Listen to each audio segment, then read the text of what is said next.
اگلا سوال امریکہ سے مسز زبرین صاحبہ نے کیا. انہوں نے ایک سوٹ کی تصویر بھیجی ہے جس پر مسجد کے جیسے گنبد ہوتا ہے، مینار چھوٹا سا اور گنبد گول، اور پھر نیچے مینارے جیسے جو کسی دور میں اذان وغیرہ دیتے، اس طرح کی وہ ایک تصویر، وہ کچھ پرنٹ ہے کپڑے پہ کچھ حصے پر. تو ان کا پوچھنا یہ ہے کہ اس طرح کا سوٹ پہننا کیسا ہے؟ اس طرح کا سوٹ پہننے کی گنجائش تو ہے، لیکن چونکہ یہ چیزیں مقدس سمجھی جاتی ہیں، قابل احترام سمجھی جاتی ہیں، کسی کاغذ پر، کسی کپڑے پر اگر گنبد کی، مینار کی تصویر بنی اور وہ نیچے پڑا ہو تو ہر آدمی اس کو اٹھائے گا، چومے گا، ادب و احترام کی جگہ پر رکھے گا.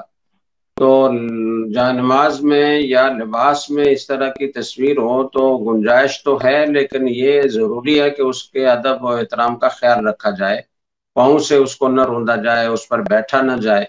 تو لباس پہننے میں بعض اوقات ان چیزوں کا خیال رکھنا مشکل ہو جاتا ہے، وہ روندا بھی جاتا ہے اور ایک مبتذل کپڑے کی طرح نیچے بھی آ جاتا ہے، اس پر بیٹھنا بھی پڑتا ہے بعض اوقات.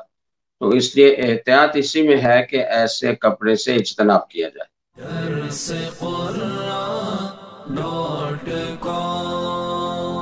www.darsequran.com